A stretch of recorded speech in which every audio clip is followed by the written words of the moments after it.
Assalamualaikum warahmatullahi wabarakatuh.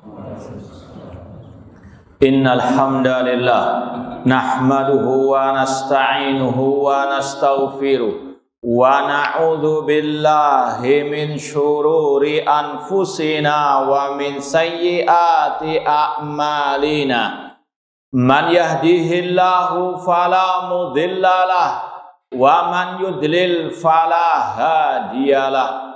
Ashhadu an la ilaha illallah wahdahu la syarikalah wa ashhadu anna Muhammadan abduhu wa rasuluh. Ya ayyuhalladzina amanu taqullaha haqqa tuqatih wa la tamutunna illa wa antum muslimun. Ya ayyuhan nasu taqu rabbakumul ladzi khalaqakum min nafsin wahidah wa khalaqa minha zawjaha wa batha minhuma rijalan katsiran wa nisaa'a wattaqullaha alladzi tasaaluna bihi wal arham innallaha kana 'alaikum raqiba. Ya ayyuhalladzina amanu taqullaha wa qulu qawlan sadida yuslih lakum a'malakum wa yaghfir lakum dhunubakum wa may yuti'illaha wa rasulahu faqad faza fawzan 'azima. Amma ba'd, fa inna asaqal hadits kitabullah wa khairal hadi Muhammadin sallallahu alaihi wasallam wa syarrul umuri muhdatsatuha wa kullu muhdatsatin bid'ah wa kulla bid'atin dhalalah wa kulla dhalalatin finnar. Ma'asal muslimin ikhwani fillah wa akhwati, bapak-bapak, ibu-ibu, saudara-saudari rahimani wa rahmakumullah. Alhamdulillah, segala puji bagi Allah Subhanahu wa taala yang mempertemukan kita kembali dalam kajian tafsir juz amma oleh Fadilatul Syekh Al-Allamah Abdurrahman bin Nasir As-Sa'di rahimahullahu ta'ala. Semoga Allah subhanahu wa ta'ala senantiasa menambahkan kepada kita ilmu yang bermanfaat dan al-amal as-soleh. Kita masih dalam pembahasan surat Al-Balad, tepatnya pada ayat yang ke-17.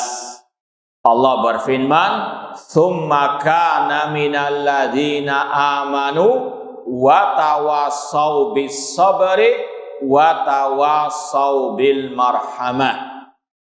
Dan mereka termasuk orang-orang yang beriman dan saling memberikan wasiat dengan kesabaran dan memberikan wasiat dengan kasih sayang. Kita sudah baca sebagian tafsir dari Syekh Abdurrahman As-Sa'di tentang ayat ini sampai kepada firman-Nya wa tawassau bis sabr. Ya, mereka saling mewasiati dengan kesabaran. Kata beliau, ala taatillah wa an maksiatihi wa ala aqdari al-mu'limah, yaitu memberikan wasiat dengan kesabaran dengan 3 bentuknya, macamnya: sabar di atas ketaatan kepada Allah, sabar dalam meninggalkan maksiat kepada Allah, dan sabar dalam menghadapi musibah ataupun takdir yang pahit. Sudah kita sampaikan banyak ayat-ayat dalam Al-Quran yang menjelaskan tentang kedudukan sabar, tentang perintah untuk bersabar. Bahkan kata Imam Ahmad rahimahullah, ada kurang lebih 90 ayat tentang as-sabr.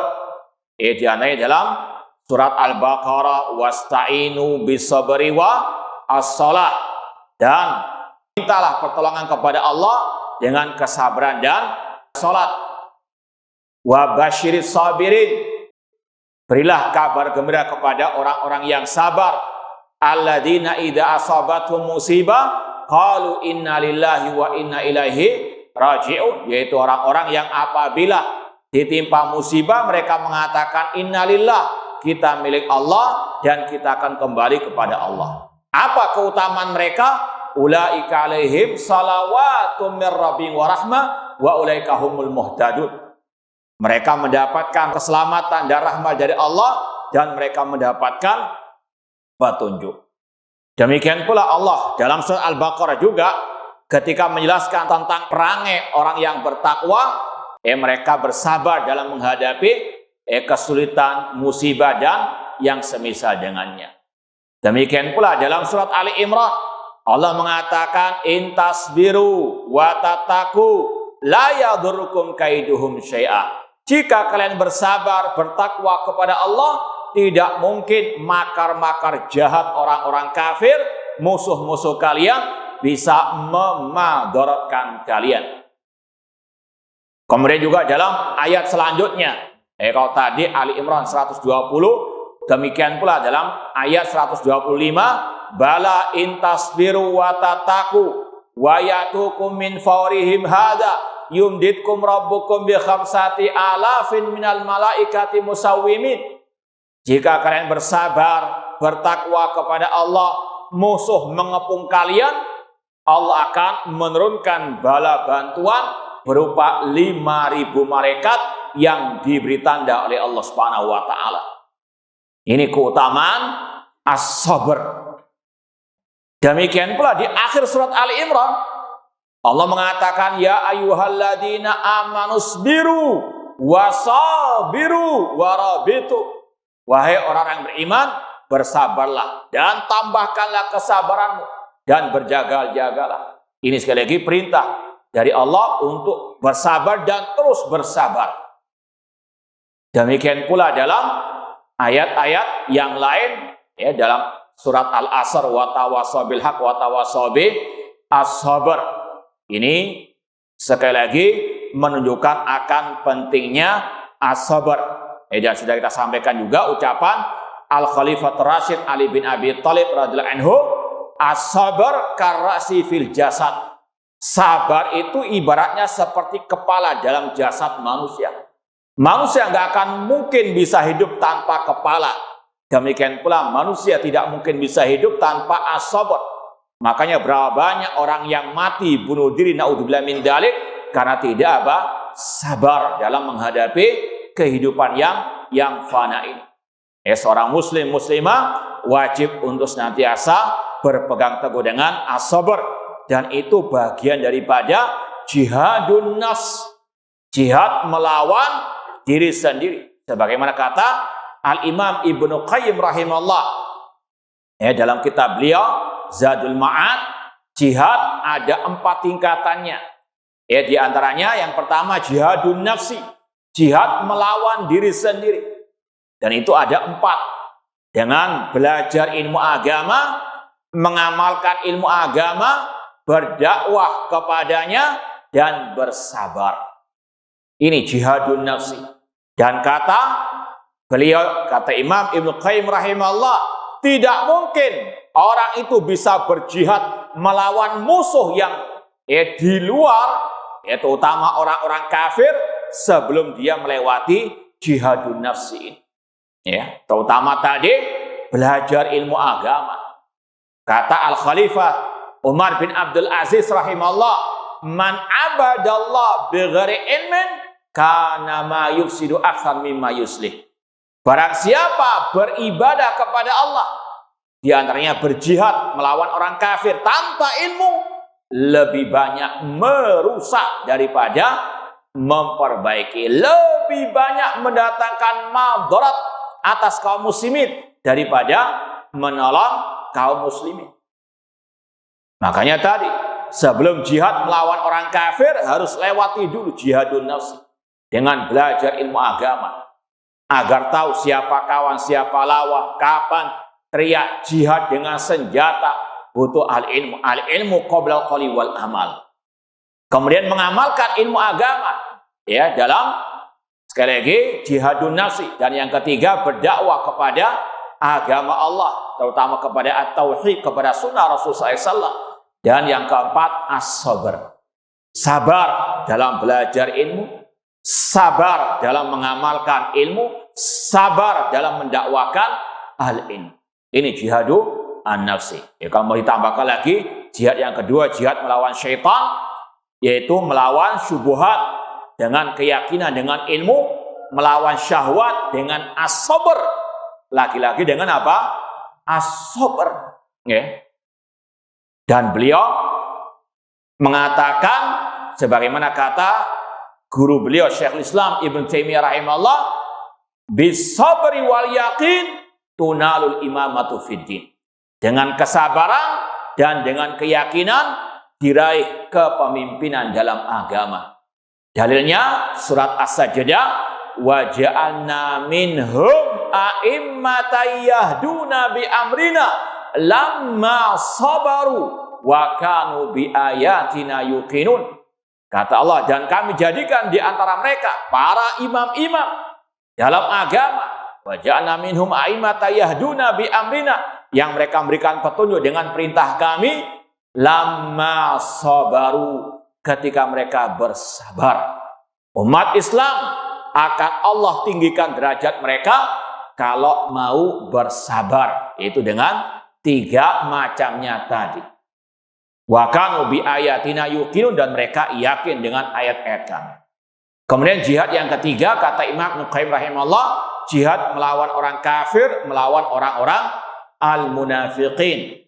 Rasul SAW bersabda, jahidul musyrikin bi amwalikum wa arsinatikum wa anfusikum. Berjihadlah melawan orang musyrikin dengan harta kalian, dengan lisan kalian, dan dengan jiwa raga kalian. Ada orang kafir, musuh yang nampak di hadapan, ada orang munafikin, musuh dalam selimut.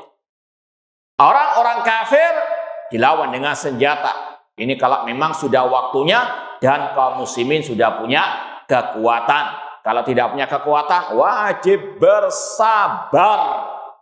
Rasul SAW saja diwajibkan bersabar ketika belum punya kekuatan di kota Mekah. Tidak diperintahkan menghunuskan pedang melawan orang-orang musyrikin.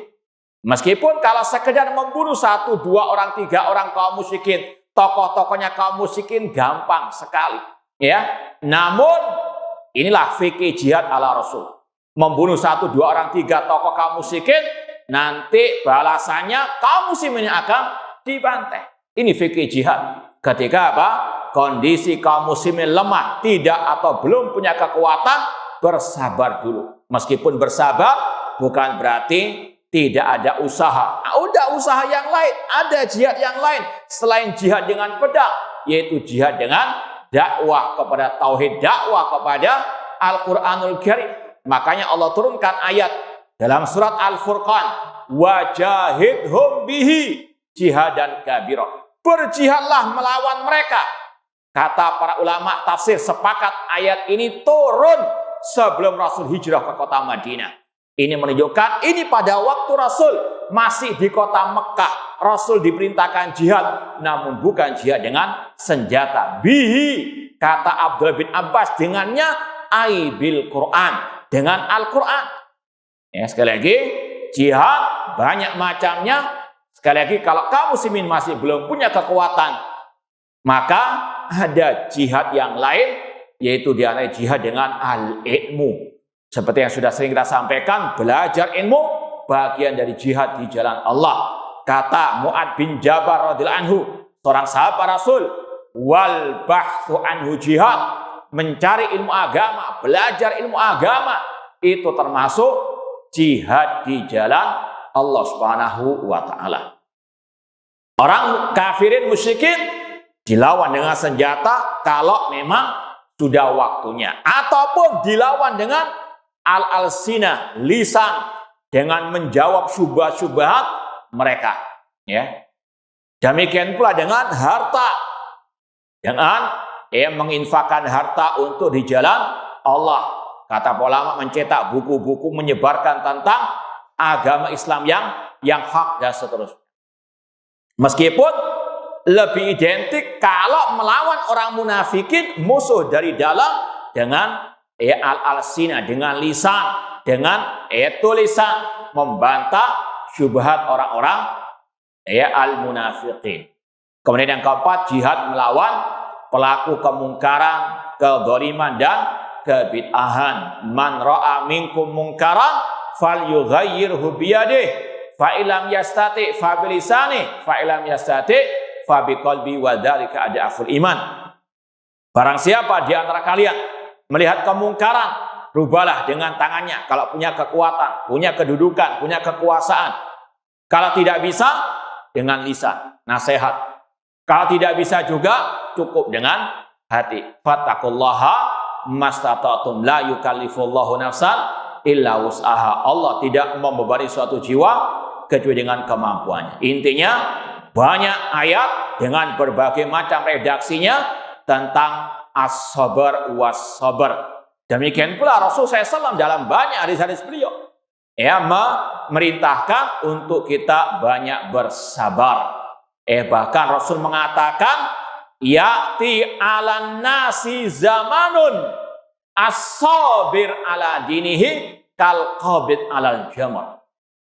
Nanti akan datang kepada manusia suatu zaman, suatu waktu yang mana orang yang bersabar di atas agamanya, di atas tauhid dan sunnah Rasulullah SAW seperti memegang bara api. Kenapa demikian kata para ulama? Karena sedikitnya orang yang menolong, yang membantu, yang mendukung. Namun sebaliknya banyak yang memusuhi, baik dari dalam maupun dari luar. Sebagaimana dalam hadis Taifah al-Mansurah, la yadurru man khadalahum, tidak mencelakakan mereka orang-orang yang mencampakkan mereka. Namun demikian konsekuensinya harus bersabar dan bersabar. Kata Rasul, as-sabir 'ala dinihi kal qabid 'alal jamr. Orang yang bersabar di atas agamanya seperti orang yang memegang bara api. Dilepas, hilang. Akidahnya mungkin hilang. Ketakwaannya kepada Allah hilang, tauhid dan sunnah dari dirinya. Maka harus betul-betul digenggam dan minta pertolongan kepada Allah Subhanahu wa taala. Ini sekali lagi pentingnya as-sabar, terutama di zaman keterasingan Islam, keterasingan tauhid dan sunnah Rasulullah sallallahu alaihi wasallam. Badal Islam ghariban wa sayaudu ghariban kama bada fatubaril ghuraba. Islam datang dalam keterasingan dan akan kembali dalam keterasingan seperti awal mulanya. Beruntunglah orang-orang terasing. Dulu Rasul ketika datang diperintah untuk berdakwah kepada tauhid, untuk memerangi kesyirikan. Rasul dimusuhi, dicaci maki, dibuli, dilempari kotoran hewan. Namun Allah mengatakan, fasbir kama sabara ulul azmi minar rusul. Bersabarlah. Ini perintah Allah kepada Rasulnya untuk bersabar, terutama tadi dalam mendakwahkan at-tauhid, as-sunnah, mendakwahkan Islam yang murni, yang putih bersih, malamnya seperti siangnya. Dan kata Rasul, dan keterasingan itu akan kembali lagi. Banyak yang memusuhi dakwah at-tauhid, maka fasbir kama sabara ulul azmi minar rusul. Dan Rasul juga mengatakan, ajaban li amrin mu'min, inna amrahu kullu khair. Istimewa perkara orang mukmin, semua perkaranya baik. In asabathu sarra syakara fakana khailahu. Jika dia diberikan kenikmatan, syakara, dia bersyukur, itu baik baginya. Wa in asabathu dharra sabara fakana khailahu. Jika ditimpa musibah, dia bersabar dan itu baik baginya. Dan surat Al-Balad mengajarkan kita dua hal ini, asyukru was sabr, Dan ini juga kata Syekhul Islam Muhammad bin Abdul Wahab rahimahullah, di antaranya unwan sa'adah, tanda, kiat, resep kebahagiaan ada 3. Ida ubutulia sabar, jika diberi musibah bersabar. Ida u'tiya syakar, jika diberikan nikmat bersyukur. Wa ida adnaba istighfar, dan jika dia berbuat maksiat ataupun dosa, dia beristighfar kepada Allah Subhanahu wa taala. Baik. Kemudian kata Syekh, bi an yahutsa ba'dhum ba'dhan 'alal inqiyad lidzalik. Jangan sebagian mereka menganjurkan yang lain untuk tunduk kepada hal-hal tersebut, wal ityan bihi kamilan munsyarihan bihi as-sadr mutmainnatan bihi an-nafs. melaksanakan hal-hal tersebut, dari memberi makan anak yatim, membantu orang fakir, demikian pula beriman, bersabar, dan sebagainya, dengan hati yang lapang dada, jiwa yang tenang. Kemudian watawasau bil marhamah, dan saling memberikan wasiat dengan al-marhamah, kasih sayang, ar-rahmah, lil khalq, mengasihi makhluk Allah Subhanahu wa taala, baik manusia maupun binatangnya. Ya, Islam agama yang rahmatan lil alamin. Wa ma arsalnaka illa rahmatan lil alamin. Tidaklah kami mengutus kepada Nabi Muhammad kecuali sebagai rahmat bagi semesta alam. Dan Rasul diberi sifat oleh Allah bil mu'minina raufur rahim, dan beliau dengan orang-orang beriman sangat kasih sayang. Namun perlu dijelaskan, kasih sayang bukan berarti membiarkan umatnya berbuat seenaknya. Tidak. Rasul menyeru kepada tauhid. Ini bentuk kasih sayang beliau. Plus juga melarang mereka dari berbuat syirik. Ini bentuk kasih sayang. Nabi Muhammad SAW 10 tahun pertama beliau dakwah kepada kalimat tauhid la ilaha illallah, melarang manusia berbuat kesyirikan, melarang mereka menyembah Lat wal Uzza, berhala-berhala sesembahan selain Allah. Itu bentuk kasih sayang. Banyak orang yang gagal paham, salah paham.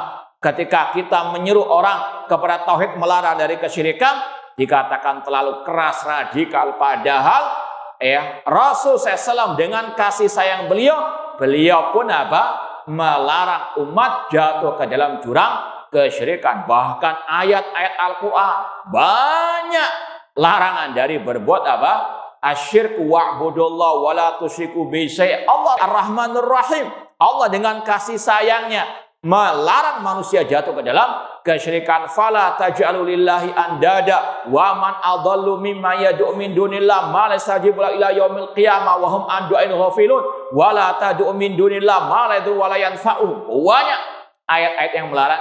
Ini bentuk kasih sayang Allah kepada manusia agar manusia beribadah kepadanya, tidak berbuat kesyirikan. Sebagaimana Allah merintahkan mereka untuk taat kepadanya, melarang mereka dari al-maksiyah. Ini bentuk kasih sayang. Ya. Bahkan dalam kehidupan kita sehari-hari, walillahil mathalul a'la, Allah memiliki perumpamaan yang lebih tinggi. Seorang bapak, kalau dia betul-betul kasih sayang dengan anaknya, nggak mungkin anaknya dibiarkan berbuat apa saja. Beli narkoba dibiarkan, berbuat maksiat, dugem dan sebagainya dibiarkan. Na'udzubillahi min dzalik. Ini sekali lagi bukan bentuk kasih sayang. Ini bentuk menjerumuskan anak kepada jurang malapetaka, jurang kesengsaraan. Na'udzubillahi min dzalik. Apalagi yang lebih dari itu. Seorang bapak dengan kasih sayangnya juga melarang anaknya berbuat kesyirikan. Sebagaimana kasih sayang yang ditampakkan oleh hamba Allah yang soleh, yang diabadikan wasiatnya oleh Allah dalam Al-Quran, yang dibaca sampai hari kiamat, yaitu kisah Luqman, hamba Allah yang soleh. Apa wasiat beliau? Ini bentuk kasih sayang orang tua kepada anaknya, kepada putranya. Ya bunayya la tusyrik billah. Wasiat pertama Luqman, wahai anakku, wahai putraku, jangan berbuat syirik kepada Allah. Inna syirka la dzulmun adzim. Sesungguhnya kesyirikan kezaliman yang paling besar. Ini sekali lagi kasih sayang bukan selalu dengan ucapan perintah saja, namun juga dengan larangan. Dan larangan yang paling utama, larangan dari berbuat syirik, seperti yang dicontohkan dalam Al-Quran. Larangan pertama dalam Al-Quran, larangan berbuat syirik. Fala taj'alu lillahi andada. Ini bentuk rahmat Allah Subhanahu wa taala kepada manusia agar mereka tidak jatuh ke dalam kesyirikan. Dan itu pula kasih sayang Rasulullah sallallahu alaihi wasallam bil mu'minina raufur rahim. Ketika sahabat ada yang meminta dibuatkan pohon keramat ketika perang Hunain, Rasul tidak tinggal diam. Rasul dengan kasih sayangnya mengingkari agar mereka tidak jatuh ke dalam kesyirikan tersebut. Allahu Akbar innaha sunan kultum kama qalat Bani Israil Musa. Demikian pula ketika ada seorang sahabat mengatakan Masya Allah wa syi'ta, karena kehendak Allah dan karena kehendakmu. Rasul mengatakan ataj'alu lillahi niddan, apakah engkau ingin menjadikan aku tandingan bagi Allah? Rasul nggak tinggal diam, dilarang oleh Rasul SAW. Sekali lagi, ar-rahmah, kasih sayang, bukan membiarkan orang berbuat seenaknya tanpa ada amar ma'ruf nahi mungkar. Bahkan justru amar ma'ruf nahi mungkar itu bentuk kasih sayang kepada hamba-hamba Allah Subhanahu wa Ta'ala. Dan ini sekali lagi yang dicontohkan oleh Rasul Shallallahu Alaihi Wasallam. Karena kata beliau, min i'ta' muhtajihim, di antara kasih sayang kepada hamba, kepada sesama manusia dengan memberikan apa yang mereka butuhkan. Seperti yang sudah kita lewati dari ayat-ayat sebelumnya, fakku raqabah au it'amun fi yaumin dhi masghaba yatiman dha maqraba. Ini sekali lagi adalah bentuk kasih sayang kepada hamba-hamba Allah. Namun bukan hanya ini saja. Kata beliau lagi, wa ta'limi jahilihim, dan mengajarkan kepada orang-orang yang awam, yang jahil tentang agama mereka. Ini juga merupakan bentuk kasih sayang. Diajarkan mana tauhid, mana syirik, mana sunnah, mana bid'ah, mana maksiat, mana taat. Ini bentuk kasih sayang. Tidak dibiarkan mereka jatuh ke dalam dosa. Dan sekali lagi, dosa yang paling dosa, syirik kepada Allah. Inna syirka la dzulmun azim. Wa ta'limi jahilihim, sebagaimana Rasul tadi. Ketika ada sebagian sahabat yang baru masuk Islam. Ketika perang Hunain, kata Abu Waqid Al-Laythi, kharajana ma'a Rasul sallallahu wa nahnu hudatsau ahdin bi kufrin. Kami pernah ikut perang Hunain bersama Rasul dan kami baru keluar dari kekafiran alias baru masuk Islam, baru mu'allaf. Ketika mereka minta dibuatkan pohon keramat untuk menggantungkan senjata mereka, Rasul SAW tahu mereka ini baru masuk Islam, mereka masih jahil. Rasul pun ingkari perbuatan mereka yang syirik tadi. Tidak dibiarkan. Namun ada amar ma'ruf nahi mungkar wa ta'limi jahilihim wal qiyami bima yahtajuna ilaihi min jamin wujuh, dan juga menyampaikan kepada mereka apa yang mereka butuhkan. Masalah bagaimana tata cara salat yang benar, puasa, zakat, haji, umroh, dan sebagainya. Diajarkan apa yang mereka butuhkan dari berbagai bidangnya. Ataupun wa musa'adatihim alal masalih ad-diniyah wa dunyawiyah, membantu mereka dalam memenuhi kebutuhan baik yang berupa agama ataupun urusan dunia. Membantu sesuai dengan kemampuan. Dakwah, taklim, nasihat, wasiat tetap jalan. Meskipun kalau misalnya ada kelebihan harta, beri mereka harta ataupun apa yang dimampui. Ini bentuk ar-rahmah. Dan ingat Rasul bersabda, irhamu man fil ardi yarhamkum man fis sama. Kasihanilah, sayangilah yang di atas muka bumi ini, maka Allah zat yang di atas langit akan menyayangi kalian. Ini al-jaza' min jinsi al-amal. Dan tadi rahmat yang paling rahmat, kasih sayang yang paling sayang kepada makhluk, mengajarkan mereka at-tauhid, melarang mereka dari menyekutukan Allah dalam ibadah dengan apapun atau dengan siapapun. Alal masalih ad-diniyah wa dunyawiyah. Wa an yuhibba lahum ma yuhibbu li nafsi, dan agar seorang hamba mencintai bagi mereka kaum muslimin sebagaimana dia mencintai untuk dirinya sendiri.